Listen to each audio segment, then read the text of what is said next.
Bonjour à tous, prenons un moment aujourd'hui pour continuer à lire et méditer le volume 9 du livre du ciel de Luisa Piccarreta. Au nom du Père qui me crée, du Fils qui me sauve et du Saint-Esprit qui me sanctifie. Amen.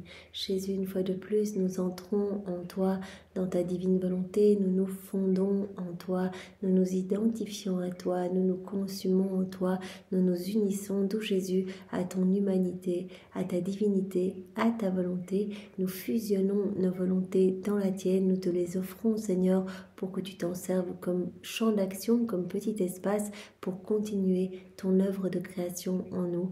Oui, viens créer en nous cette vie de l'amour, cette vie divine, Seigneur. Rends-nous semblables à toi, fais-nous grandir à ta ressemblance dans cette sainteté, ta sainteté à toi que tu veux pour chacun de nous. Seigneur, nous nous abandonnons entre tes bras comme des tout petits et nous voulons te dire d'une seule voix que nous t'aimons, nous voulons t'adorer, te louer, te bénir, te glorifier, t'honorer, te remercier, t'embrasser, te serrer, nous jeter à tes pieds, nous prosterner, le tout avec ta volonté à toi au nom de toutes les générations humaines, en réparation pour tous ceux qui ne croient pas en toi, tous ceux qui ne t'aiment pas, ne t'adorent pas, tous ceux qui te chassent de leur foyer, qui ne viennent pas t'honorer le dimanche, tes enfants baptisés qui te connaissent finalement très peu, qui ne baptisent peut-être même pas leurs propres enfants, tous ceux qui se débaptisent. Nous réparons pour tous les péchés des hérétiques, des infidèles, des schismatiques, des sectaires, de tous ceux qui n'ont pas au plus foi en ta miséricorde, tous ceux qui se moquent de ta maman, se moquent de toi, commettent des actes sacrilèges, prononcent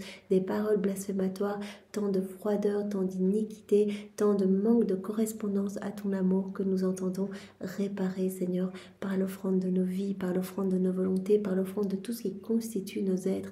Nous voulons tout te donner et que chacun de nos actes soit pour toi un chant d'amour, chacun de nos battements de cils, nos battements de cœur, de nos mouvements, de nos respirations, de nos pas, que tout te donne toute la gloire que tu aurais dû recevoir des hommes s'ils n'avaient pas quitté ta divine volonté.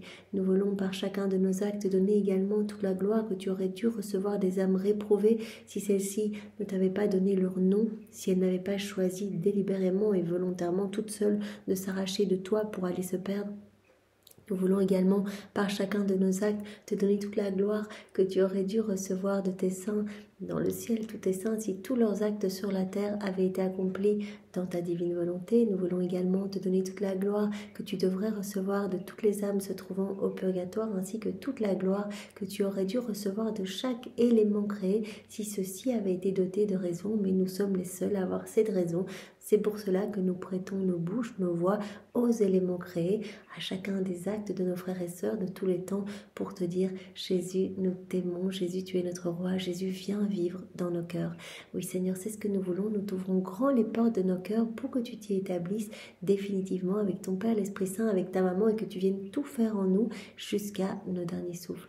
Oui Seigneur, prends le lead, les commandes de nos vies, que nos actes ne soient plus des actes humains, mais que tout se fait par toi, nos actes soient des actes remplis de l'infini, des vies divines t'amenant gloire parfaite, amour parfait, adoration parfaite, des contentements divins. C'est vraiment ce que nous voulons, Seigneur. Nous nous offrons totalement à toi et que ta volonté soit faite pour chacun de nous, Seigneur. Dispose maintenant tous nos cœurs, viens nous travailler, viens nous disposer pour que nous puissions comprendre et accueillir ce que tu veux nous donner aujourd'hui, comprendre cela avec ta compréhension à toi, avec ta sagesse à toi, enveloppe-nous de ta lumière et vraiment nous voulons qu'il y ait ce switch de cœur, nous voulons te donner nos cœurs et prendre ton adorable cœur sacré vraiment en chacun de nous, nous voulons te donner nos volontés, prendre ta volonté, nous voulons te donner nos désirs, nos affections, prendre tout ce que tu es toi, nous voulons vraiment être totalement unis et identifiés à toi, Jésus. Voilà, envoie sur chacun de nous ton Esprit Saint, Seigneur. Viens, Esprit Saint, viens par la puissante intercession du cœur immaculé de Marie, ton épouse bien-aimée. Viens, Esprit Saint, viens par la puissante intercession du cœur immaculé de Marie, ton épouse bien-aimée, et nous réactualisons ce mystère de la Pentecôte. On peut réactualiser tous les mystères que l'on veut, comme si cela était la première fois qu'il se déroulait. Donc on est là dans le Cénacle avec Maman Marie, les apôtres, on est dans les bras de Marie, et il y a cette effusion de l'Esprit Saint. Nous levons les mains pour accueillir ces flammes de feu, ces flammes d'amour, et on le fait au nom de tous les hommes, pour vraiment que tous puissent être embrasés, que tous puissent voilà, ouvrir leur bouche pour parler du royaume de la divine volonté, pour aimer, pour parler des choses du ciel, pour glorifier la Trinité. Oui, embrasse-nous Seigneur, viens, Esprit Saint, viens, par la puissante intercession du cœur immaculé de Marie, ton épouse bien-aimée. Seigneur, nous posons cette intention de tout faire pour te plaire. Nous voulons que chacun de nos actes soit orné et bien de toutes les paroles du Notre Père, soit enrichi également de ces paroles ad gloriam Dei. Non seulement maintenant, dans ce moment que nous prenons, mais nous voulons que tous nos actes le soient également jusqu'à notre dernier acte, notre dernier souffle, Seigneur. Donc que notre vie puisse être vraiment ce chant d'amour continuel pour toi, au nom de tous. Alors voilà, nous avons vu ce volume 9, on arrive tout doucement à la fin de ce volume.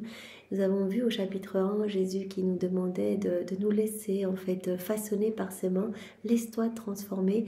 Il nous a parlé au sous-point 1 eh bien de l'amour. En fait, il veut nous rendre amour, c'est lui l'amour, c'est lui l'amour agapé, l'amour vrai, l'amour pur, l'amour parfait.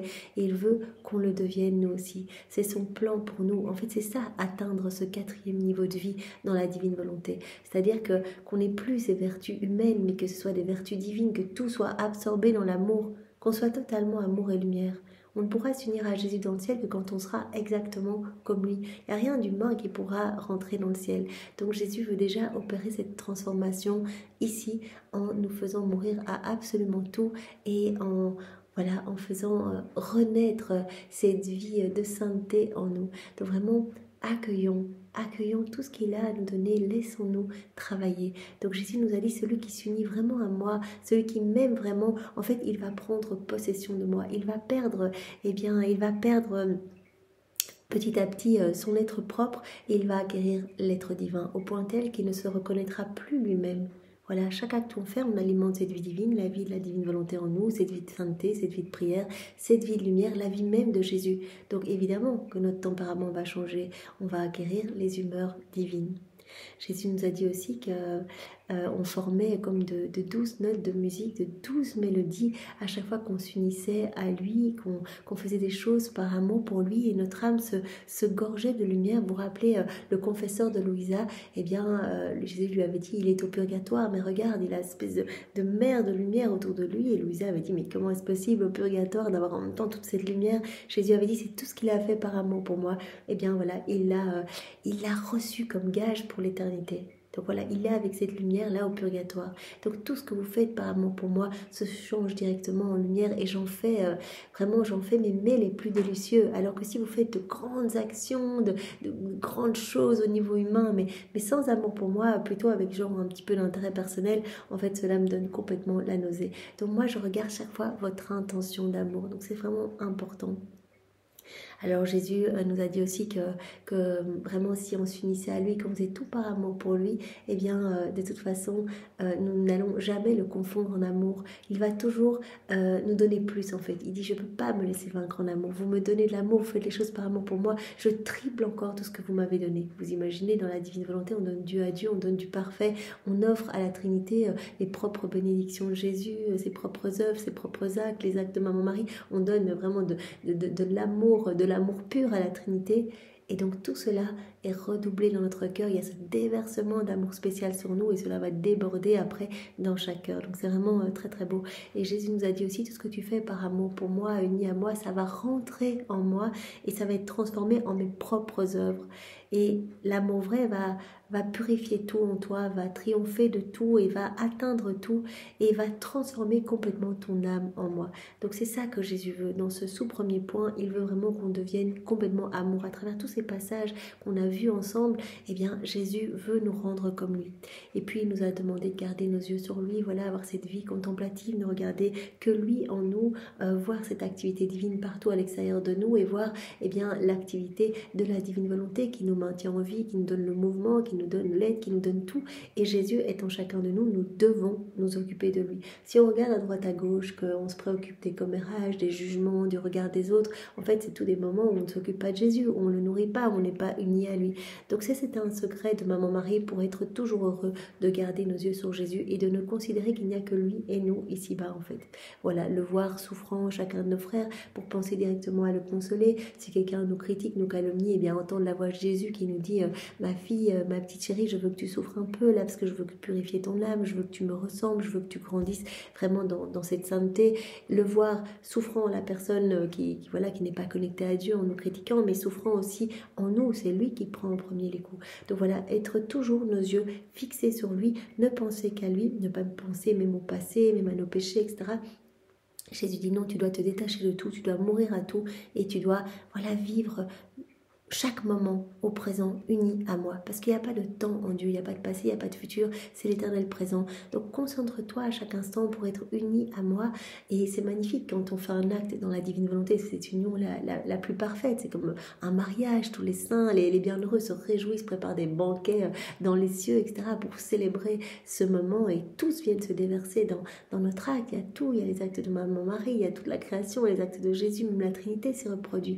Donc vraiment, ils sont tous dans le ciel, toute la cour céleste se demande mais qui est cette créature qui essaie de tous nous englober, de tous nous embrasser dans son acte. Et Maman Marie dit venez vite, il y a quelqu'un de notre famille qui fait un acte dans la divine volonté. Donc c'est vraiment, c'est magnifique. Préoccupons-nous de faire nos actes en union avec Jésus. Vraiment, ne regardons rien d'autre. On perd du temps. Quand on regarde ailleurs, en fait, on perd ces tournées de l'éternel. On perd ces actes divins. Et Jésus dit, si tu savais ce que c'est, perdre un acte dans la divine volonté avec les milliers d'âmes qui sont touchées, etc., eh bien, tu aurais peur de manquer même un acte. Alors Jésus nous a appelés au sous-point 3 à rester toujours calme et en paix. C'est lui, le roi de la paix. C'est Maman Marie, la reine de la paix. Et donc, il nous invite à vivre en lui. Donc nous, on va se perdre en lui, on va se fondre en lui, on va vivre dans sa volonté, c'est le rien qui se perd dans le tout et le tout qui va s'enclore dans le néant. Donc c'est la Trinité qui va s'établir en nous et Jésus dit au plus tu vas faire des actes, au plus cela va venir naturellement, cette paix va s'établir. Mais si tu t'agites, moi je peux rien faire, je suis comme les mains liées en toi. Et puis Jésus nous a demandé d'agir toujours avec droiture, avec rectitude, parce que de la droiture, de la vérité jaillit la lumière. Il a dit je suis la lumière parce que je suis la vérité. Donc toute ton âme va se transformer, va être totalement illuminée si tu agis toujours avec une intention droite. Et puis Jésus nous a demandé d'accueillir sa grâce, c'est lui la grâce. Il a dit c'est une partie de moi la grâce, donc la lumière de ma grâce veut vous toucher, veut vous inonder, mais combien d'hommes la rejettent en fait. Et comme le soleil qui veut donner sa lumière à tous, comme il serait outragé s'il était doté de raison, s'il voyait les hommes s'arracher les yeux pour ne pas recevoir sa lumière, nous sommes profondément blessés et outragés de voir que les hommes ne veulent pas recevoir notre lumière. Comment recevoir cette lumière? C'est vraiment recréer cet espace en nous, accepter vraiment ce détachement total pour nous remplir de cette lumière. Donc Jésus dit, c'est avec la bêche de l'humilité que vous allez créer ce vide en vous et la confiance en Dieu et non plus jamais en vous-même, va être comme cette fenêtre permettant à la lumière de rentrer dans votre cœur et la paix va être cette gardienne de cette lumière et va faire croître cette lumière en vous. Et chaque vertu va être un ciel supplémentaire acquis pour l'âme. Donc Jésus, en fait, dans ses premiers volumes, il nous parle vraiment de la sainteté humaine, de toutes ces vertus humaines, mais on sait bien que ce n'est pas la finalité. Il voudra même qu'on lâche tout ce qui est vertu. Il voudra que tout soit consumé, que tout soit englouti dans son amour, en fait, qu'on fasse plus les choses par obéissance, etc., ou qu'on essaie tant bien que mal de rester patient, etc. Non, tout va se mettre naturellement. Ce sera juste l'amour qui se dégagera de tout notre être et vraiment si on obéit ce sera juste par amour et si on fait les choses ce sera juste par amour, ce sera juste l'amour en fait. Jésus veut que nos vies soient des imitations de la sienne, qu'on soit d'autres lui ici-bas. Alors Jésus nous a parlé au sous-point 6 de l'importance de la croix, d'accueillir nos croix avec amour, résignation, avec humilité. La croix vient orner nos âmes de pierres précieuses et on orne également Jésus de pierres précieuses. On guérit notre Dieu en fait en acceptant nos peines. Alors toute une série de points qu'on a vus dans tous les volumes précédents. Il y avait chaque fois un chapitre sur la beauté de la croix. Combien cela vient ordonner notre cœur, nous purifier, combien la croix est comme un cadeau d'amour, de prédilection, puisque l'amour de Jésus est croix. Évidemment, quand il nous partage son amour, il va nous partager la croix, parce qu'il sait que cela va nous faire resplendir, que chaque croix va produire de la lumière dans le ciel. Maman Marie, à travers tous ces glaives qu'elle a reçus dans le cœur, mais il y avait Louisa a pu voir qu'il y avait vraiment ces canaux de lumière qui dardaient sans cesse la Trinité. Et en fait, par ces canaux, elle recevait des grâces qui se distribuaient, mais partout dans le ciel et pour toutes les âmes encore en pèlerinage sur la terre.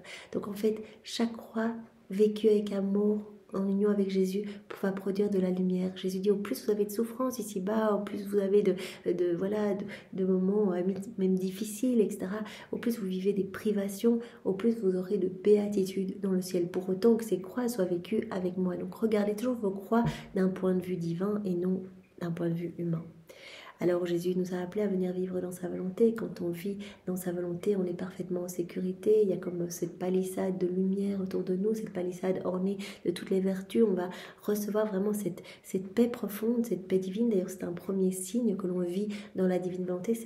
Jésus va nous détacher de tout, va nous donner la lumière. On va comprendre les choses du ciel et il va nous donner aussi l'ennui pour les choses qu'on avait l'habitude de faire. Et la paix va s'établir en nous. Tout va s'harmoniser en nous et cette paix va s'établir parce que la fille de l'harmonie, de l'ordre, eh bien c'est la paix, et le fils du divin fiat, c'est l'ordre. Alors Jésus va lui-même nous protéger du trouble, cette terre d'enfer qui vient vraiment nous gangréner, qui nous pousse à ne plus faire des choses saintes, etc. C'est Jésus lui-même qui va empêcher les distractions et les troubles d'entrer dans nos cœurs avec ses mains. Là, on voyait en Louisa qu'il repoussait tout cela. Il dit, mais c'est ma responsabilité, donnez-moi juste votre oui et moi je m'occuperai de tout comme un petit bébé entre mes bras. Et bien finalement, comme cet exemple que Jésus nous avait donné, je ne sais plus dans quel volume, voilà, un enfant dans les bras de son père, finalement l'enfant, il doit juste se soucier de regarder son père, de lui sourire et cela va donner de la joie à son père. Donc nous, on doit juste glorifier Jésus, rester dans ses bras et lui, il s'occupera de nous nettoyer si on s'est souillé, comme le bébé, s'il a un peu craché son lait, le papa va le nettoyer, etc. Eh bien, Jésus va s'occuper de tout, en fait. Il a dit, occupez-vous de moi, de ma vie, de me glorifier, comme moi j'ai fait pour mon père toute ma vie, et moi je m'occuperai de toute votre vie. Je veux qu'il y ait cet échange complet de vie. Mais vous ne devez plus regarder alors votre nombril, votre vie, ce qui vous arrive. C'est moi qui me chargerai de tout. Vous devez me faire confiance et tout accueillir comme venant de mes mains. Alors Jésus nous a dit également qu'il nous voulait totalement abandonner, comme des jouets faits d'or très fin et de pierres précieuses, abandonnés entre ses mains. Il a dit que dans les âmes vivantes, dans la divine volonté, il retrouvait son image divine, que ces âmes lui donnaient vraiment une joie infinie et produisaient ces nouvelles mélodies quand on donne notre oui et qu'on vient et qu'on donne notre oui pour vivre dans la divine volonté. On forme comme une orgue en fait, dans un orgue d'ailleurs on dit, dans notre âme, et puis à chaque fois qu'on fait un acte, c'est comme une note supplémentaire. Alors Jésus a dit aussi que les âmes vivantes dans la divine volonté étaient dans cette communion continuelle avec lui. Donc ça vaut même plus que quand on va à la messe et qu'on reçoit Jésus et qu'il va rester 15 minutes, le temps de la consommation des espèces. Ici, il dit, en fait, tout le temps, vos battements de cœur, c'est une hostie, vos clignements mon Dieu, hostie, vos actes, vos pas, vos respirations, la multiplication de vos cellules, vos mouvements de vos organes, etc. Tout est hostie, tout est vie divine, en fait. Donc, c'est une communion continuelle. Donc, en fait, votre corps est comme un tabernacle, votre âme est comme un ciboire et tous vos actes, même vos palpitations cardiaques, etc., eh bien, sont comme autant d'hosties. Donc, c'est juste incroyable. Donc, vivre dans la divine volonté, c'est beaucoup plus grand que la communion elle-même. Alors, Jésus nous avait dit aussi que l'âme qui vivait dans la divine volonté, elle vivait dans les hauteurs et elle respirait l'air céleste, l'air divin. Donc, elle ne connaissait pas l'agitation. En fait, elle vit en moi. Moi, je suis la paix. Donc, elle ne connaît pas tout ça. Il n'y a pas de trouble dans la divine volonté. Il y a vraiment cette paix profonde. Et Jésus nous avait dit, voilà, moi, je suis fou de cette âme. On est dans cette union suprême. Elle m'est complètement irrésistible. Je ne peux rien lui refuser. C'est mon paradis. Et je la purifie acte après acte. En fait, elle me donne comme l'autorisation de nettoyer son âme. Et je vais même purifier son amour, en fait. Même si son amour est là pour les choses saintes, etc., c'est toujours un amour peut-être un peu trop sensible, ou un peu trop ci, un peu trop là. Vraiment, peut-être qu'on s'agite et on aime telle prière, quand il y a la guitare, quand il y a les bougies, etc. Jésus dit, mais même ça, je vais tout purifier en fait. Je vais sanctifier votre amour, puisque votre amour doit devenir cet amour vrai, mon amour. Alors après, Jésus nous a enseigné sur différentes choses. Dans le chapitre 2, il nous a parlé de son amour jaloux pour les âmes qui lui étaient chères. À cette occasion, il nous a parlé des déserts spirituels, de ces nuits de l'épreuve qu'il autorise dans la vie de ces âmes très proches. En fait, il a dit pratiquement tous mes saints ont vécu cela, fin de leur vie. parce que ça les nettoie en fait. C'est comme un gros feu du purgatoire, ça les consume complètement dans l'amour, elle brûle l'amour pour moi et elle ne me voit pas et ça permet vraiment de retirer tout ce qu'il y a d'humain dans ces âmes en fait. Et ça, moi, ça me donne de la réparation pour toutes les âmes qui ne m'aiment pas.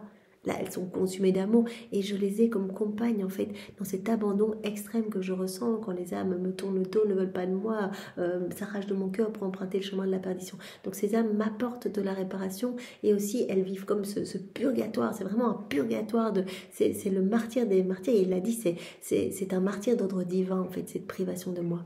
Parce que quand vous êtes privé de biens matériels alors que vous avez toute votre vie l'habitude de les avoir par exemple, eh bien ça va déjà être une souffrance pour vous, ça va déjà être difficile de vous réadapter. Alors là, à combien plus forte raison quand voilà, Jésus nous inonde de ses grâces, mais qui viennent nous pénétrer jusque dans les fibres les plus internes, les plus intimes, et bien, et qu'après, il se retire, il ne se montre plus, mais c'est une mort. Louisa, elle ne voyait pas Jésus, elle mourait littéralement, elle le revoyait, hop, elle revenait à la vie, elle mourait, elle revenait à la vie. Et Jésus nous a dit, bah, regarde, dans la nature, tout meurt et tout ressuscite, tout le temps, tout le temps, tout le temps, c'est comme ça, les cycles. Et donc, voilà, c'est ce que je veux aussi pour les âmes, pour vraiment empêcher l'orgueil de s'établir dans les âmes qui me sont très chères et que j'ai dotées de grâces extraordinaires. Alors Jésus nous a dit aussi que si on s'unissait à lui, eh bien voilà, on allait être identifié à lui et on allait aussi faire nôtre tout son être suprême, mais aussi faire nôtre sa béatitude. Et en lui, tout est harmonie en fait. C'est-à-dire qu'une vertu s'harmonise avec une autre, la justice avec la miséricorde, la sainteté avec la beauté, la sagesse avec la force, etc. Et donc, si on fait nôtre son être suprême, si on est identifié à lui, qu'on fait nôtre sa béatitude, tout va s'harmoniser également en nous. Donc, si on vit dans la divine volonté, en fait, tout va s'harmoniser en nous. Il n'y aura rien de discordant. Et les personnes qui s'approcheront de nous, comme toutes celles qui s'approchent de Jésus, pouvaient ressentir cet ordre, cette harmonie, cela leur donnait du bonheur. Et bien, les personnes qui vont s'approcher de nous sentiront aussi cette égalité en toutes choses, en nous. Alors Jésus nous a dit aussi que son premier bourreau était l'amour. Vous vous rappelez, il nous a parlé de cette passion de l'amour, puis cette passion du péché, puis cette passion des Juifs. Et donc vraiment l'amour, vraiment l'a atteint, l'a crucifié dans ses fibres les plus intimes. Et il nous a demandé de nous laisser travailler par l'amour. Peut-être que ça peut être un petit peu douloureux, parce que son amour ne dit jamais c'est assez. Il veut nous réduire en pièces pour nous remplir après du tout de divin en fait. Il veut faire mourir en nous, son amour, tout ce qu'il y a d'humain. Mais quand on verra les grandes transformations en se laissant travailler par ses mains divines, par son amour, eh bien on ne pourra qu'avec Jésus chanter les gloires de son amour. Et puis Jésus nous a dit qu'il avait dédié 6 heures de sa passion pour aider tous les agonisants, 3 heures au jardin de Gethsémani pour aider pendant toute l'agonie, et vraiment par ses souffrances, qu'il a énormément souffert, il a tout souffert, en fait il a tout pris sur lui durant ces 3 heures au jardin de Gethsémani. En fait il a tout ressenti, tout ce qu'il a ressenti toute sa vie pour refaire nos vies, etc. Il a tout ressenti en une fois, en fait, avec une intensité tellement forte que voilà, il a transpiré du sang, il y avait tous nos péchés qui arrivaient sous des formes horribles de démons, etc. Donc vraiment une souffrance atroce. Et il a dit, donc c'était vraiment angoisse, etc. dans le jardin, mais c'était pour en fait, par mes souffrances, donner de l'aide aux agonisants pendant toute leur agonie. Mais sur la croix, par contre, sur la croix, tout était calme. Ces 3 heures d'agonie, moi j'étais vraiment dans cette paix profonde, même s'il était au milieu des insultes, etc. C'était pour accompagner vraiment les mourants à la dernière seconde, au dernier moment, à leur dernier souffle, pour qu'ils s'éteignent en moi. Quand j'ai dit j'ai soif sur la croix, c'était j'ai soif que vous vous éteigniez en moi, j'ai soif de votre salut, de votre amour, que vous me fassiez confiance, donnez-moi votre oui, là, lors de ce moment où je viens vous chercher, cette pêche miraculeuse dont Jésus nous a déjà parlé, donc au volume 35 ou 36, voilà, donnez-moi votre oui. Alors Jésus nous a dit également que voilà, ce qu'il fait pour une âme, en fait, rejoint toutes les âmes quand il a béni sa maman, là, voilà, en la quittant avant de commencer sa passion. Il lui a demandé la bénédiction pour après lui donner sa bénédiction, parce qu'il demande toujours ce qu'il veut donner. Et bien à travers elle, il a béni toutes les générations humaines. Ici, en venant voir Louisa, en la prenant dans les bras, en la cajolant, en fait, il amène de l'amour, il déverse de l'amour sur toutes les générations humaines.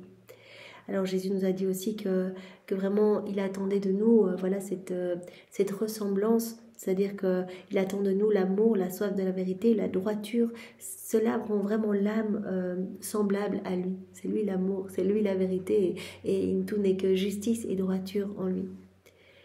Alors Jésus nous a dit également qu'il était infini, puissant et qu'il pouvait faire passer des multitudes à travers les portes étroites.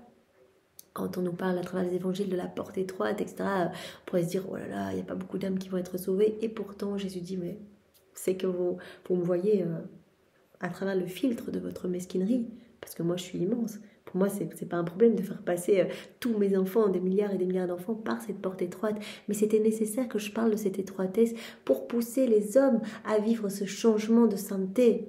Si j'avais dit la porte elle est immense, tout le monde rentre, eh bien les hommes ne seraient pas affairés au changement et finalement se seraient laissés surprendre par la mort. Donc quand on dit la porte est étroite, eh bien tout le monde va vouloir comme si voilà, on savait qu'il y avait un endroit, une grande fête et qu'il n'y avait pas beaucoup de place, etc. Que si, voilà, eh ben on se ruerait pour y être. Tandis que si on savait qu'il y avait toute la place qu'il fallait, eh bien certains, comme nous l'a dit Jésus, arriveraient au début, au milieu de la fête ou à la fin de la fête, etc. Donc Jésus veut vraiment, en nous parlant de cette étroitesse, nous mettre en mouvement en fait. Qu'on puisse se dire, mais allons-y quoi, ce changement, cette sainteté, moi je veux passer par cette porte, je veux aller au paradis, je veux rendre gloire à Dieu par ma vie. Bon, et puis après on a attaqué ce chapitre 3 hier en voyant donc 2 passages où Jésus nous a montré combien l'homme est perfide, l'homme est mauvais, l'homme fait énormément de choses qui blessent son cœur. Et alors on avait vu un passage relatif aux prêtres qui ne s'occupent que des choses matérielles en fait. Et donc ça tisse comme un filet autour de leur cœur en fait. Ça les rend totalement aveugles et ça les rend insensibles aux choses du ciel. Et malheureusement en fait... s'ils ne sont pas lumière, eh bien les laïcs autour d'eux ne percevront pas cette lumière et eux-mêmes seront dans les ténèbres. Donc on a besoin d'avoir des prêtres qui soient vraiment des sources de lumière et de grâce pour qu'on puisse vraiment aussi nous être éclairés. Donc Jésus se plaignait en disant mais regarde des prêtres comme ils me font souffrir, le nombre de sacrilèges, de messes où ils renouvellent le déicide, etc. En fait font partie de mon corps, mais ce sont des membres gangrénés de mon corps. Donc même si ce sont mes prêtres, même si extérieurement ils disent à tous qu'ils me donnent leur vie, qu'ils sont tout à moi, en fait je suis toujours seule. Et pour beaucoup d'entre eux, en fait, ils s'attachent trop à leur lien affectif. D'ailleurs, tout le volume d'après, le volume 10, il y aura énormément de passages où Jésus justement demande qu'il y ait des maisons de rencontre de prêtres. Tellement en fait ce qui se passe avec les prêtres le blesse. Ils sont trop attachés à leur famille, ils sont attachés à tout sauf à moi en fait. Et s'ils souffrent de solitude, etc. Mais ça veut dire qu'ils ne sont pas tous centrés sur moi. Ça veut dire qu'ils ont besoin d'autre chose que moi. Donc grande souffrance pour Jésus. Donc il nous en avait parlé donc dans ce passage, il nous en reparlera encore. Et alors à travers un autre passage, Jésus nous montrait combien les hommes font des choses mauvaises en fait et sont pas du tout dans ce retour d'amour auquel il aspire. Donc Louisa était rentrée dans une église, toujours son âme en dehors de son corps, et elle avait vu Maman Marie et Jésus en train de pleurer tous les deux à chaudes larmes. Et Jésus était un petit bébé, donc Marie l'avait remis dans les bras de Louisa, qui l'avait consolée. Et donc elle avait vraiment compris que si Jésus pleurait, c'est qu'il y avait une discordance entre son amour et l'amour des créatures. Parce que sinon il serait heureux s'il y avait un retour d'amour. Et puis deuxième passage, un autre jour où elle avait vu, elle se baladait dans un jardin, elle faisait le chemin de croix avec bébé Jésus dans les bras. Et en fait, il avait essayé de lui partager un liquide dense et noir, il me semble.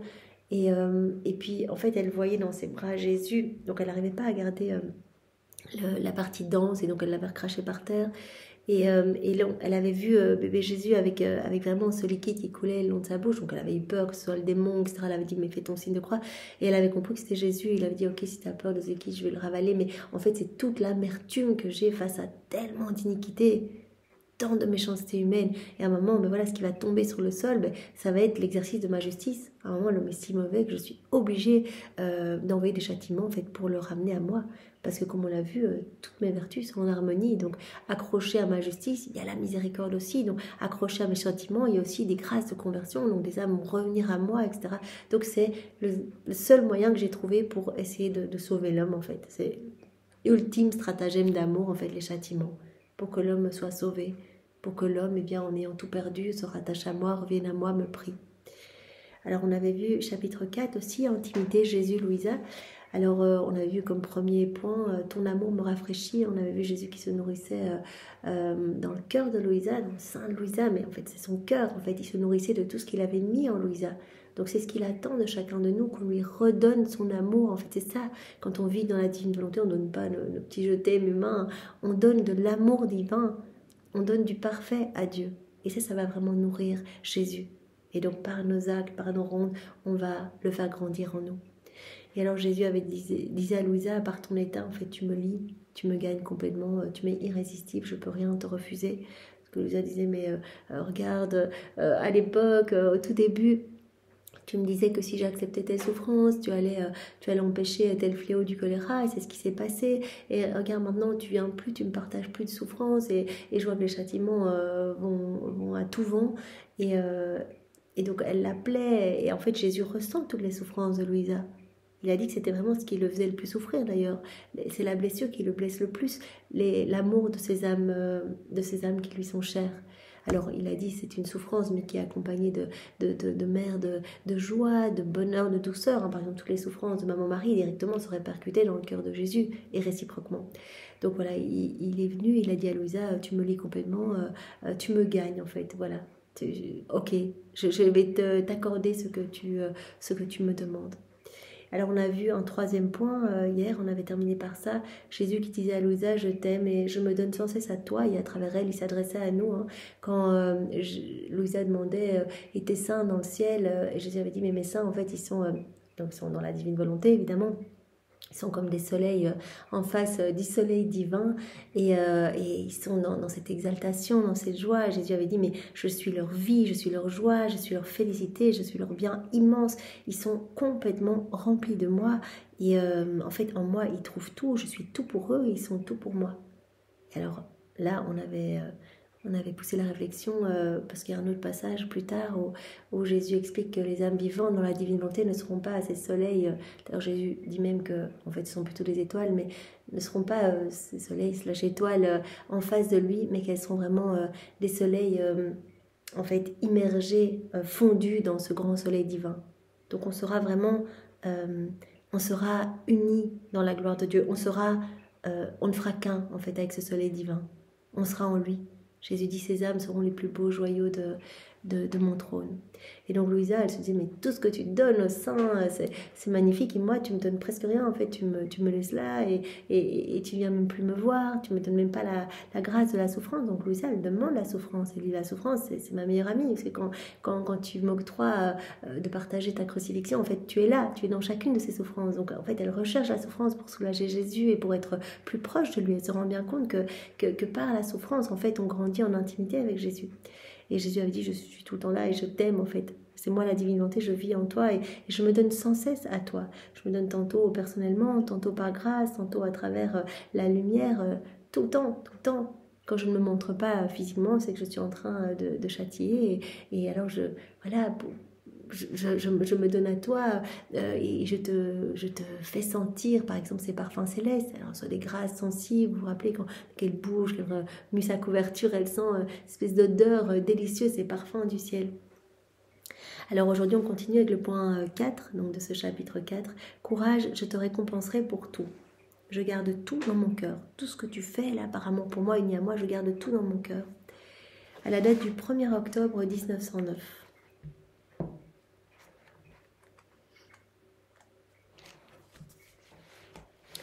Étant très affligée à cause de mon pauvre état, je me sentais dégoûtée à mes propres yeux et abominable aux yeux de Dieu. Je me sentais comme si le Seigneur m'avait laissée à mi-chemin et que sans lui, je ne pouvais aller plus loin.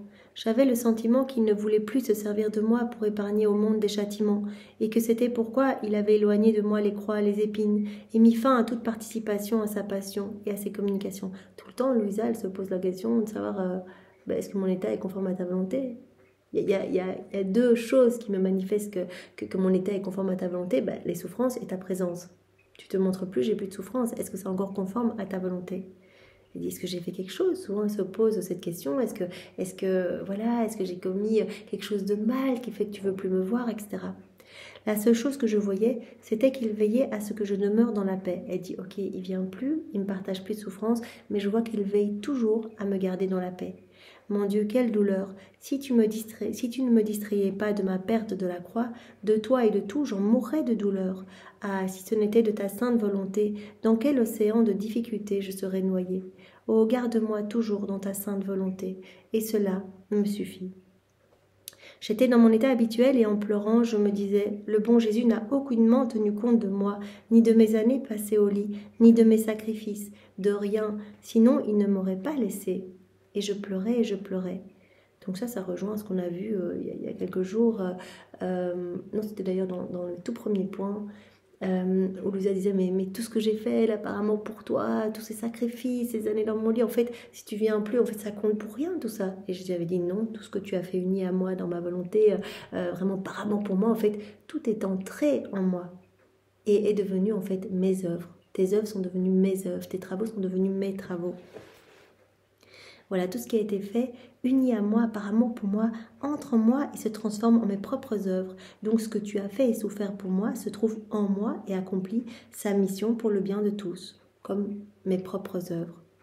Ça, c'était ce que Jésus avait répondu dans un autre passage à Louisa. Je pleurais et je pleurais. À un moment, j'ai senti que Jésus bougeait en moi et j'ai perdu conscience. Cependant, même hors de mon corps, je continuais à pleurer. Puis, comme si une porte s'était ouverte en moi, j'ai vu Jésus. Je me sentais si irritée que je ne lui ai rien dit et n'ai fait que continuer à pleurer. Il m'a dit « Calme-toi, calme-toi, ne pleure pas. Si tu pleures, je sens qu'on me touche le cœur et je m'évanouis d'amour pour toi. Veux-tu donc accroître mes souffrances à cause de ton amour ?» Donc elle pleure parce qu'elle ne voit pas Jésus, elle se pose des questions par rapport à son état. Elle dit « Mais avant, c'est comme ça, maintenant c'est comme ça. Jésus, qu'est-ce qui se passe ?» Et Jésus dit « Quand tu souffres, là, quand tu pleures, en fait, je souffre avec toi. Donc je suis en train de m'évanouir de douleur parce que tu souffres. Donc calme-toi. Si tu ne veux pas accroître encore mes souffrances. » Donc cela rejoint ce qu'on a vu juste précédemment. Donc une des souffrances les plus grandes dans le cœur de Jésus, ce sont les souffrances des âmes qui lui sont chères, des souffrances d'amour en fait, toutes les âmes qui sont privées de sa présence, etc. Ou toutes les souffrances de Maman Marie qui venaient directement se loger dans le cœur de Jésus également. Deuxième grosse souffrance, c'est l'obstination des pécheurs. Troisième grosse souffrance, l'ingratitude. Mais donc la première, c'est ça. Jésus ressent, mais comme je le disais précédemment, ces souffrances sont comme enveloppées de douceur, de joie également, d'amour.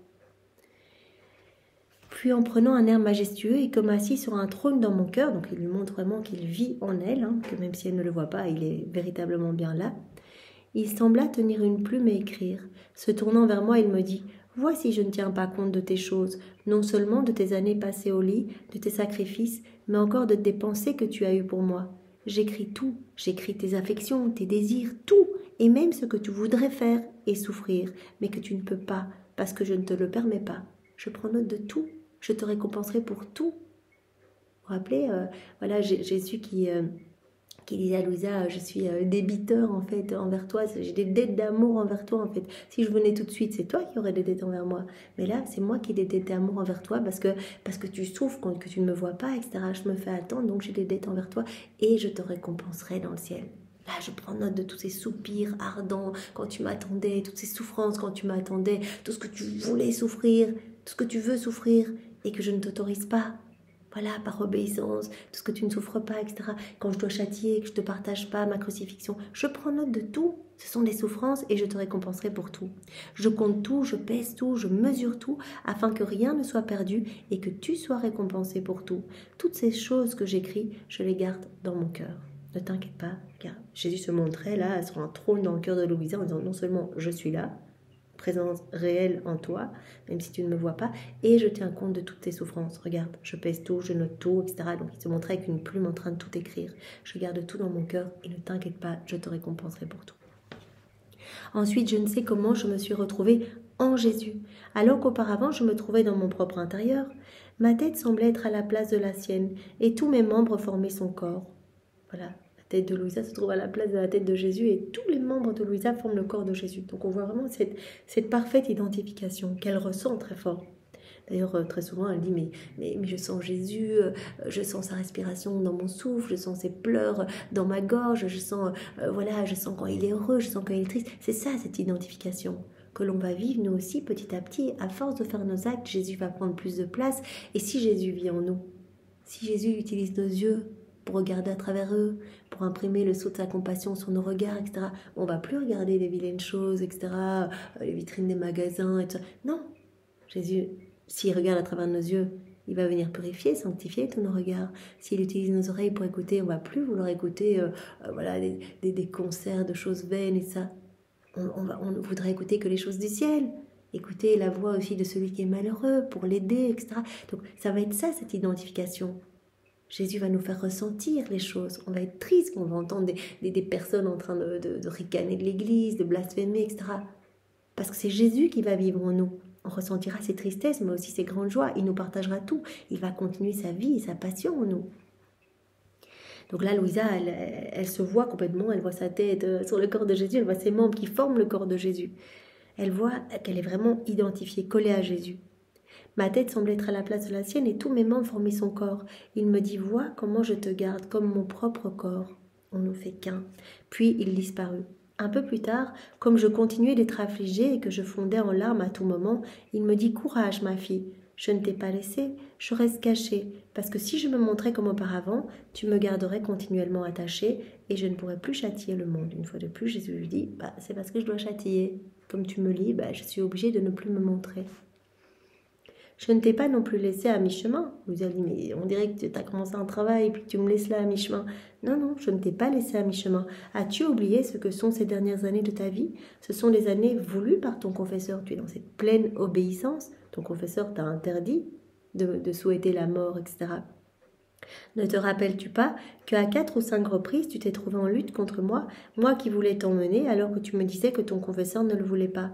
Ainsi, moi qui t'avais préparé pour te prendre avec moi, j'étais obligée de te laisser. Parfois Jésus disait, mais en fait, ces générations ne méritent pas qu'il y ait une âme victime comme ça qui porte tout, qui se trouve comme un paratonnerre entre le ciel et la terre. Je vais t'emmener avec moi. Et Louisa disait, non, non, je suis sous obéissance et mon confesseur ne veut pas. Donc il dit, tu te rappelles pas? À plusieurs reprises, cela s'est manifesté. En conséquence, tu vis des années de pause et de patience. Donc moi, j'avais tout préparé pour te prendre et j'étais obligée de te laisser. Donc tu vis des années de pause et de patience. La charité et l'obéissance ont leurs propres épines qui ouvrent de grandes blessures et font saigner le cœur, mais qui font éclore des roses vermeilles, des plus odorifantes et belles. Donc voilà, ton amour pour moi, cette obéissance parfaite. Oui, ça te fait souffrir, c'est des épines dans ton cœur, mais vraiment, ça va faire éclore des roses vermeilles délicieuses avec des parfums odoriférants. En percevant chez ton confesseur sa bonne volonté, sa charité et sa crainte que le monde soit châtié, j'ai coopéré avec lui, en quelque sorte. Mais si personne ne s'était interposé, tu ne serais certainement pas ici. Allons, courage, l'exil ne sera quand même pas si long, et je te promets que le jour vient où je ne me laisserai vaincre par personne. Il y aura bien un jour où je te prendrai avec moi et personne ne pourra s'opposer à cette décision. Mais maintenant, continue, avance, tu as cette mission et rappelle-toi que voilà, tu as tout fait, tu es ici par amour et par obéissance aussi. Des moments, je voulais te prendre et par obéissance, tu as dit non, tu es rentré comme en lutte avec moi pour dire non, mon confesseur ne veut pas que je quitte la terre. Parce que le confesseur craignait que le monde soit châtié. Donc Jésus dit, et j'ai coopéré alors avec lui, en quelque sorte. Qui pourrait dire dans quelle mer d'amertume je nage? Je suis réconfortée, oui, mais attristée jusqu'à la moelle de mes os. Je ne peux me rappeler tout cela sans pleurer, à tel point que, disant cela à mon confesseur, mes larmes coulaient avec tant d'abondance que je semblais être fâchée contre lui. Je lui ai vraiment dit, vous êtes la cause de tous mes maux.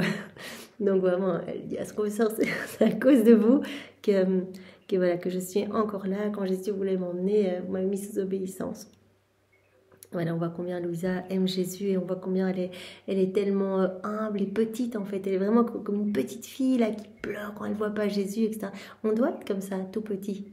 Louisa, c'est notre chef de file. Jésus veut qu'on observe Louisa et qu'on soit comme elle en fait. Qu'on ne désire que la compagnie de Jésus et de Marie, point. Voilà, et qu'on soit avec eux tout le temps, à ne penser qu'à eux, à ne vivre que pour eux, à n'agir que pour eux, etc. Donc voilà. Donc courage, je te récompenserai pour tout. Je garde tout dans mon cœur. Donc tout ce que tu as fait, je te récompenserai. Je compte tout, je pèse tout, je mesure tout, afin que rien ne soit perdu et que tu sois récompensé pour tout. Et voilà. Et courage, courage. Il y a bien un moment où je te reprendrai dans le ciel et personne ne pourra me faire changer d'avis. Mais là, tu es dans cet amour et cette obéissance et c'est magnifique. Et cela produit en toi ces fleurs odoriférantes et si belles. Je te récompenserai pour tout. Alors point 5, tout ce que tu as vécu et tout ce que tu vis vient de moi. je suis toujours avec toi et tu me fleuris quand tu vis tout avec patience. Voilà, quand tu accueilles tout. Quand tu accueilles tout comme ça vient, en fait, tu produis comme des fleurs pour moi. On avait vu les souffrances quand on les vit, les privations de Louisa, etc. Eh bien, tout ce qui est vécu avec Jésus, avec patience, voilà, avec humilité, avec courage, eh bien, on orne Jésus de pierres précieuses.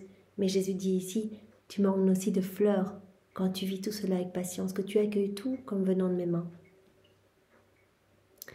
Donc à la date du 14 octobre 1909. Étant dans mon état habituel, il me sembla m'être trouvé avec un enfant dans les bras, lequel se changea en 3 enfants par la suite et en lesquels je me suis sentie tout immergée. Un petit bébé dans les bras, l'enfant Jésus, et hop, tout d'un coup, elle en a 3, la Trinité. Et elles se sont immergées en eux.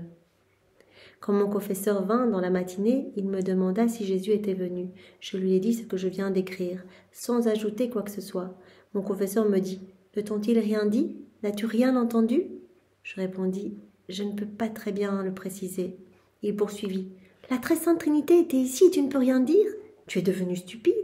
On voit bien que ce sont des rêves. » Je repris « Oui, c'est vrai, ce sont des rêves. » Professeur qui moleste un peu Louisa en disant « Mais enfin, t'avais la Trinité dans les bras, qu'est-ce qu'ils t'ont dit? À mon avis, c'est ton imagination, c'est pas possible, ils t'auraient dit quelque chose. » Et Louisa, elle dit « Mais oui, alors ça doit être mon imagination. » Il ajouta autre chose, et pendant qu'il parlait, je me suis sentie saisie fortement par les bras de Jésus, si fortement que j'en ai presque perdu connaissance.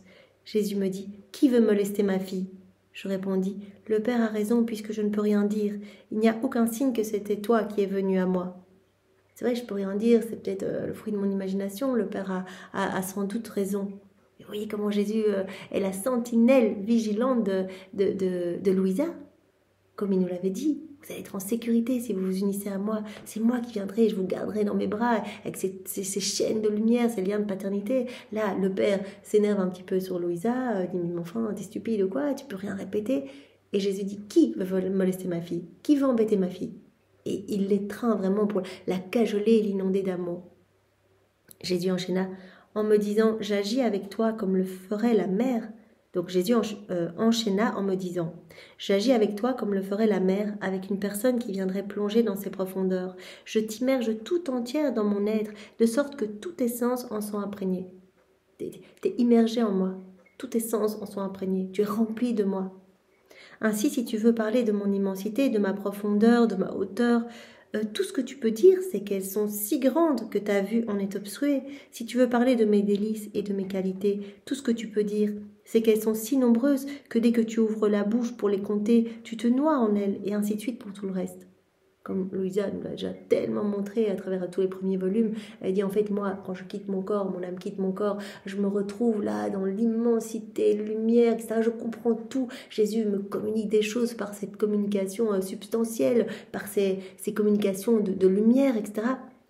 Je comprends tout quand je suis avec Jésus, puis je reviens dans mon corps, mon confesseur me pose des questions et je peux faire que balbutier. Je peux dire que comme un petit enfant qui sait à peine parler, comme un bébé, comme Jésus l'avait dit, qui viendrait voir une superbe pièce de théâtre, mais il pourrait que dire enfin 2-3 mots dessus. Il n'arriverait pas à en parler. Et donc c'est comme ça. Jésus dit, j'agis avec toi comme ça, je t'immerge complètement en moi. J'agis avec toi comme le ferait la mer avec une personne qui viendrait plonger dans ses profondeurs. Tu es complètement rempli de moi à ras-bord. Mais quand tu dois en parler, c'est tellement grand, c'est tellement énorme, que tu ne peux faire que bégayer, que dire n'importe quoi. Enfin, que dire une petite goutte de ce que tu as perçu. Si tu veux parler de mes délices et de mes qualités, tout ce que tu peux dire, c'est qu'elles sont si nombreuses que dès que tu ouvres la bouche pour les compter, tu te noies en elles, et ainsi de suite pour le reste. D'autre part, qu'est-ce qui se passe? Tu dis que je ne t'ai donné aucun signe que c'était moi? C'est faux. Mais pourquoi tu doutes maintenant? Pourquoi tu dis que c'était peut-être le fruit de ton imagination? Non, c'était bien moi. Tu dis que je ne t'ai donné aucun signe que c'était moi? C'est faux. Qui t'a maintenu au lit pendant 22 ans, sans te briser, et dans un calme et une patience totale? S'agit-il de leur vertu ou de la mienne? S'agit-il de leur vertu ou bien s'agit-il de la mienne? C'est un signe, le fait que tu sois resté là, paralysé dans ton lit, mais dans cette paix profonde. C'est un signe que tout vient de moi.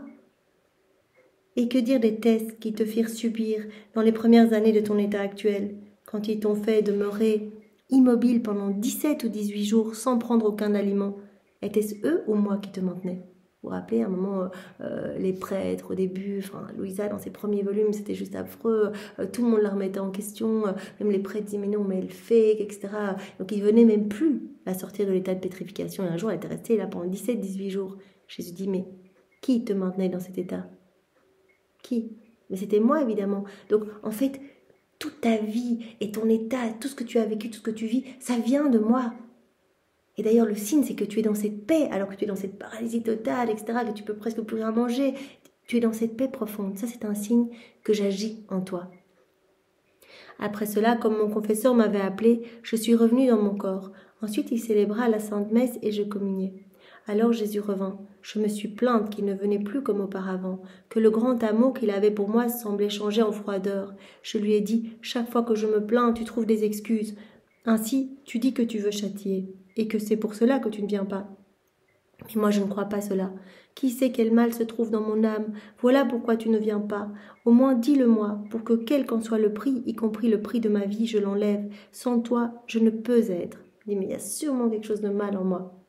Jésus avait déjà dit, non, parce qu'elle avait dit, mais il y a quelque chose, il y a du trouble en moi, etc. Vous vous rappelez, dans un autre passage, Jésus avait dit, mais non, parce que s'il y avait ce trouble, en fait, il aurait changé les humeurs. Si tu commets un péché, par exemple, un péché véniel volontairement, eh bien, ça change les humeurs de ton âme. Donc, tu vas être toute remplie d'agitation, tu vas être remplie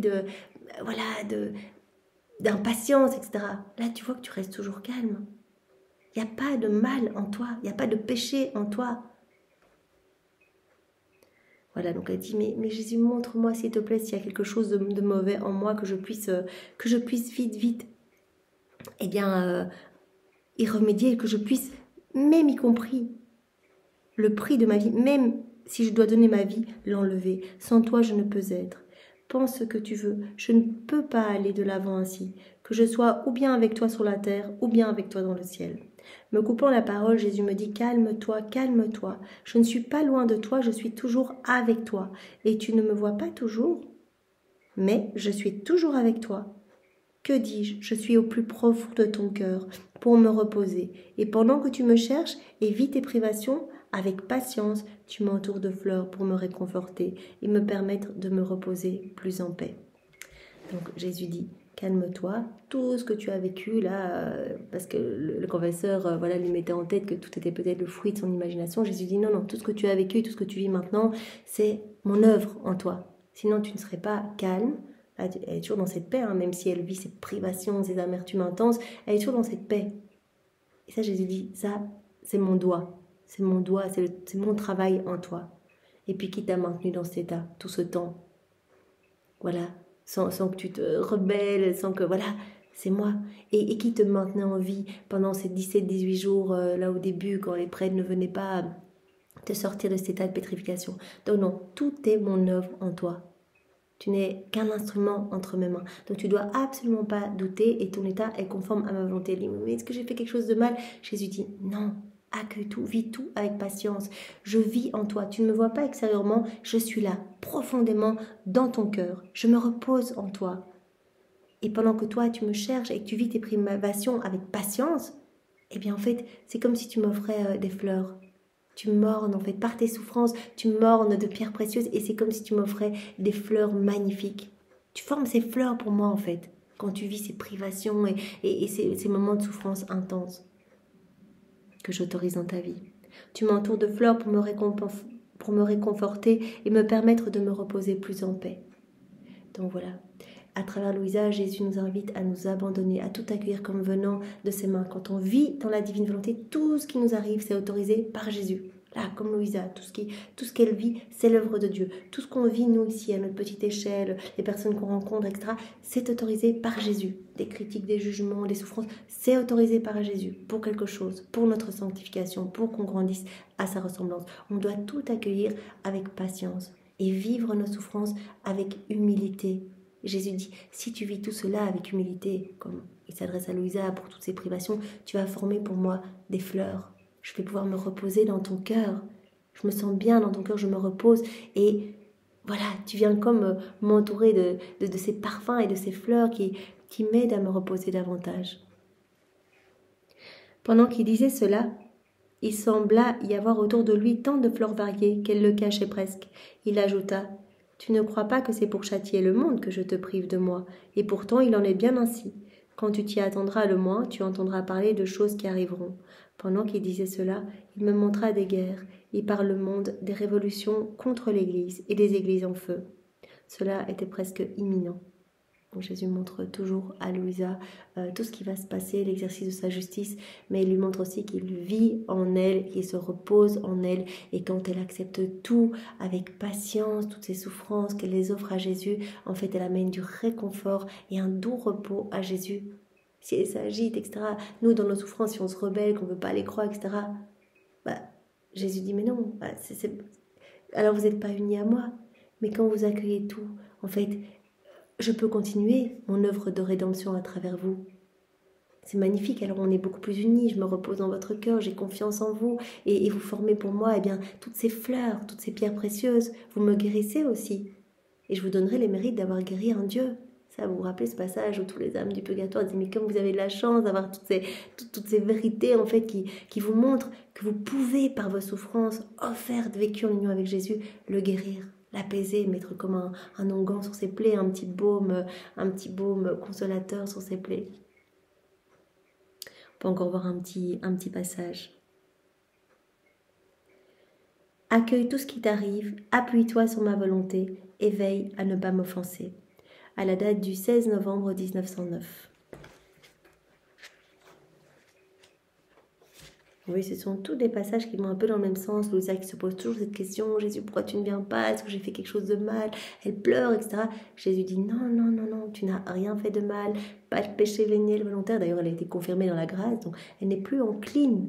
Donc depuis son deuxième mariage mystique, elle a été confirmée dans la divine volonté et elle n'a plus de penchant pour faire aucun péché volontaire en fait. Elle ne va plus faire de péché véniel volontaire. Elle a été vraiment complètement confirmée dans cette lumière divine, dans la grâce. Donc il n'y a pas de péché en elle qui pourrait l'éloigner de Dieu, qui pourrait créer du désordre en elle, etc. Elle demande tout le temps, mais est-ce que j'ai fait quelque chose de mal? Non. Jésus dit, c'est comme ça que je le veux, accueille. Donc à la date du 16 novembre 1909. Après avoir vécu des jours amers de privation et après avoir communié, je me plaignais à mon aimable Jésus en lui disant « On dirait vraiment que tu veux me laisser complètement. Mais dis-moi au moins si tu veux que je quitte cet état. Qui sait quel désordre se trouve en moi pour que tu te sois éloigné ainsi? Dis-le-moi, de tout mon cœur je te promets que je serai meilleur. » Jésus me répondit « Ma fille, ne t'inquiète pas. Quand je te fais perdre conscience, reste calme. Quand je fais l'inverse, reste encore plus calme, sans gaspiller ton temps. Perds pas du temps à savoir si ton état est conforme ou non à ma volonté. Tout ce que tu vis, c'est conforme à ma volonté. Et ça, c'est pour nous, dans tous nos actes du quotidien, dans tout ce qui nous arrive. Ce que tu vis, c'est ce que je veux. Ah, oui, mais Seigneur, ça, non, c'est affreux cette situation, etc. C'est ce que je veux, je l'autorise. Tu m'as donné ton oui. Tu me donnes tes oui le matin pour vivre dans ma volonté. Tu veux vivre identifié à moi, collé à moi, ta volonté fusionnée dans la mienne. Accueille tout comme venant de mes mains. C'est ça, ce parfait abandon que Jésus nous demande, comme des bébés entre ses bras. Pas à se rebeller, à essayer de reprendre les choses en main. Je m'abandonne. Voilà, c'est tout. C'est comme ça que tu le veux, Seigneur. Fiat, que ta volonté soit faite. Donc ne perds pas du temps, ne gaspille pas ce temps si précieux où tu peux faire des actes et vraiment toucher, sauver des milliers d'âmes. Enfin moi en toi, en me laissant agir en toi. Tout ce que je peux faire, toute cette lumière qui se répand, tu travailles vraiment à l'avènement du royaume, tu formes de nouvelles clés, de nouveaux chemins, de nouvelles portes, de nouveaux accès, permettant à des âmes de retrouver le chemin de mes bras, de la maison du Père, et par chacun de tes actes, tu formes de nouvelles marches sur cet escalier d'or que tu empruntes, dont tu t'enfonces plus profondément dans cette mer de lumière, dans ma divine volonté. À chaque acte que tu fais, eh bien, tu fermes de nouvelles portes qui auraient pu te faire retomber dans ta volonté propre et tu en ouvres d'autres qui te gorgent de lumière, de grâce. On ne perd pas ton temps à te poser des questions. Est-ce que ça c'est voulu par Dieu ou pas? Tout ce qui t'arrive, dis-toi que je l'autorise. Même si ce sont des choses difficiles, même si des personnes viennent te dire des choses mauvaises, etc., je l'autorise. Voilà. Je l'autorise pour quelque chose. Donc accueille tout. Merci Seigneur, que ta volonté soit faite, je t'aime. Voilà, tu veux que je souffre un peu? Eh bien, avec joie Seigneur, si tu le veux, je le veux moi aussi. Donc ne perds pas ton temps, reste calme. Voilà, que je te fasse perdre conscience ou non, Reste calme. Prends tout de mes mains comme ça t'arrive. Accueille tout comme ça arrive. Je viens, super. Je viens pas, super. Je prends tout comme ça vient. Ne puis-je pas suspendre ton état pendant quelques jours? Pour ce qui est du désordre, vous avez dit, mais il y a quelque chose, j'ai fait quelque chose de mal, est-ce qu'il y a ce désordre en moi, etc. Voilà. Pour ce qui est du désordre en toi, s'il y en avait, je te l'aurais dit. Sais-tu ce qui met le désordre dans l'âme? Seulement le péché, si petit soit-il. Oh, comme il la déforme, comme il la décolore, comme il l'affaiblit. Donc voilà, elle se demande si... je ne sais pas si... Voilà, elle dit, mais est-ce que je dois quitter cet état? Qui sait quel désordre se trouve en moi pour que tu te sois éloigné ainsi? Dis-le-moi de tout mon cœur, je te promets que je serai meilleur. Jésus dit, ne t'inquiète pas, reste calme, accueille tout comme venant de mes mains. Le désordre, il provient du péché. Voilà. Et donc, le désordre va déformer complètement, décolorer, affaiblir ton âme totalement, en fait. Ça va mettre le chaos dans ton âme, le désordre. Cependant, les divers états d'âme, les privations, ne causent aucun dommage à ton âme. Si tu souffres de ne pas me voir, non, ça c'est pas un péché. Il n'y a que le péché qui peut t'éloigner vraiment de moi et semer le trouble dans ton cœur. Par conséquent, sois attentive à ne pas m'offenser, même très peu, et ne crains aucunement qu'il y ait du désordre dans ton âme. Je repris, mais Seigneur, il doit y avoir quelque chose de mal en moi. Avant tu allais et tu venais sans cesse, et lors de tes visites, tu me faisais participer à la croix, aux clous et aux épines. Et maintenant que ma nature s'est habituée à ces choses, qu'elles me sont devenues comme naturelles, à ce point qu'il m'est plus facile de souffrir que de ne pas souffrir, tu te retires. Comment se fait-il qu'il ne se passe plus rien d'important en moi? Je me dis, mais en fait, avant, tu venais tout le temps, tu me faisais participer à la crucifixion, au clou, au couronnement d'épines, etc. Et maintenant, plus rien.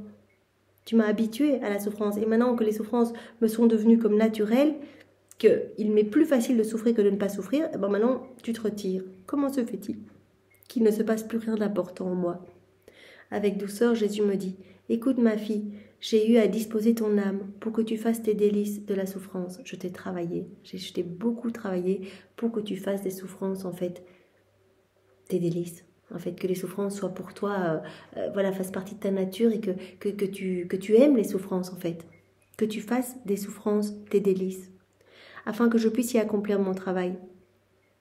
Donc j'ai eu à disposer ton âme pour que tu fasses tes délices de la souffrance afin que je puisse y accomplir mon travail. J'ai dû t'éprouver, te surprendre, te charger de souffrance afin que ta nature renaisse à une vie nouvelle. Ce travail, je l'ai terminé, puisque ta participation à mes souffrances est devenue permanente. Maintenant, tu es tout le temps venu à moi. Ta participation à mes souffrances est permanente, elle est continuelle. Parfois plus, parfois moins. Maintenant que ce travail a été complété, j'en jouis. Ne veux-tu pas que je me repose? Écoute, ne pense pas à cela.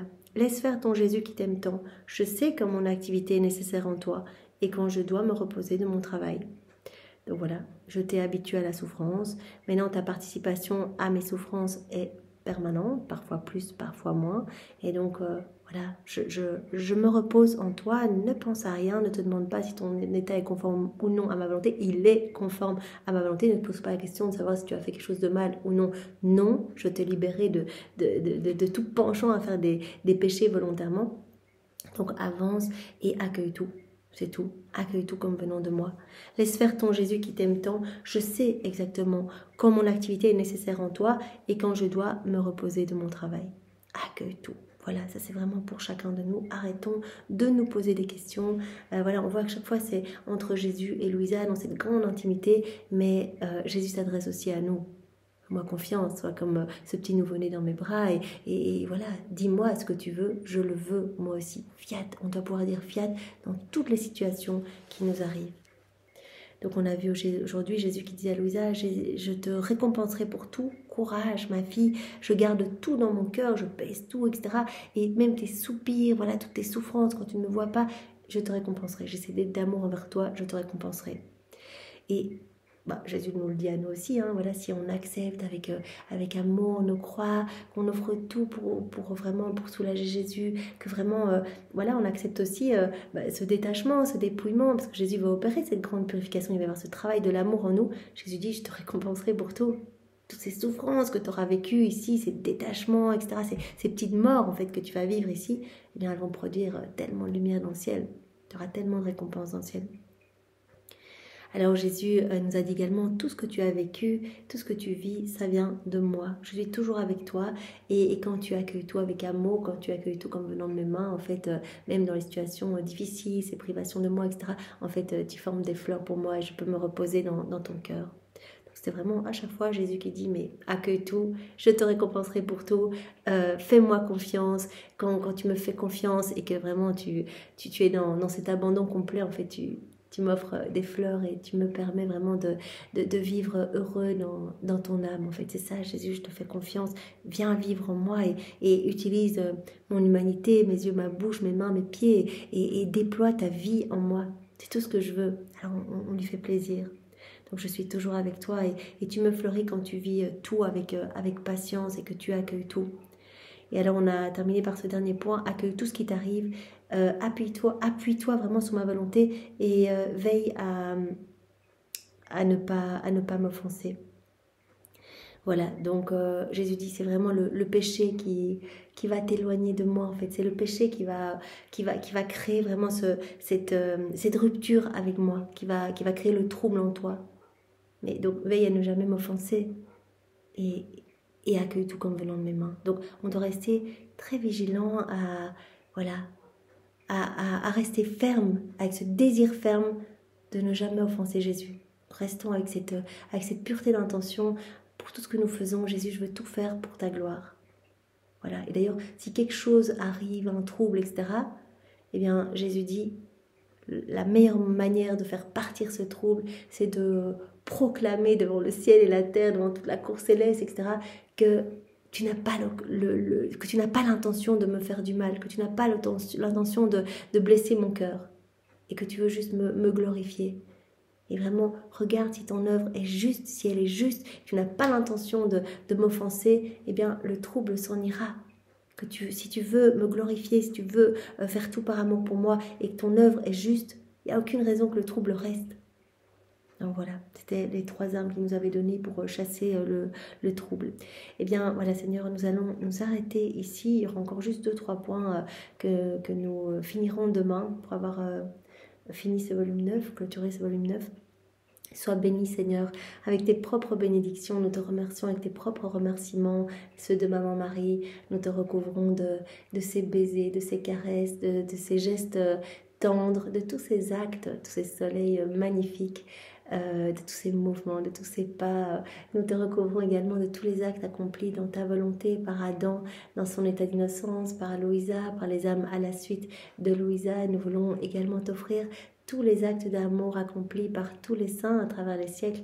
On te les offre tous et on te donne toute la gloire que ces actes auraient dû te donner s'ils avaient été accomplis dans ta divine volonté. On veut également t'offrir tout l'amour de ton Père, cet amour trinitaire entre vous, l'amour de l'Esprit Saint, ton amour à toi, Jésus, qui se trouve partout dans toute la création. Voilà, on vient chercher cet amour pour te le redonner, tout ton amour qui se trouve manifesté à travers toute l'œuvre de la rédemption et qui se trouve dans chaque sacrement. On reprend ton amour et dans ce paquet d'amour, on ajoute le je t'aime et on te redonne tout continuellement. Et on veut te dire, Jésus, nous t'aimons avec la lumière et la chaleur du soleil, avec l'immensité des cieux, avec la légèreté voilà, des petits papillons, avec la suavité des parfums des fleurs, avec la pureté de l'eau, avec l'humilité de la terre, avec la force, la puissance du vent, des vagues. Voilà, on reprend tous tes attributs divins pour te les réoffrir continuellement et on le fait bien sûr au nom de tous les hommes, de toutes les générations, pour vraiment te dire, au nom de tous, Seigneur, viens vivre dans mon cœur. Seigneur, ça suffit, je ne veux plus vivre sans toi. Je ne veux plus vivre avec juste ma petite volonté propre, déconnectée de ta divine volonté. Je la veux totalement absorbée dans la tienne. Et je veux que ce soit toi qui sois aux commandes de ma vie. Je te fais confiance, Seigneur. Je me convertis, je te regarde et je veux vraiment te reconnaître ta paternité divine, reconnaître tout ton amour et rentrer dans cette danse d'amour avec toi. C'est ce qu'on dit au nom de tous les hommes de tous les temps. Donc Jésus est en train de recevoir cette prière de tout le monde en fait. C'est juste incroyable. C'est comme si toutes les bouches s'ouvraient pour dire je me convertis, je crois en toi, je t'aime, je t'accueille et je m'enchaîne à toi Seigneur et je m'enferme dans ton cœur pour vraiment pour que tu puisses me sanctifier, parce que dans ton cœur, on va trouver le remède à tous nos maux et tu vas vraiment nous transformer. Nous ne voulons plus jamais quitter ce cœur qui est uni au cœur de ta maman. Seigneur, sois béni. Au nom du Père et du Fils et du Saint-Esprit. Amen. Belle journée à tous, soyez tous bénis. Au revoir.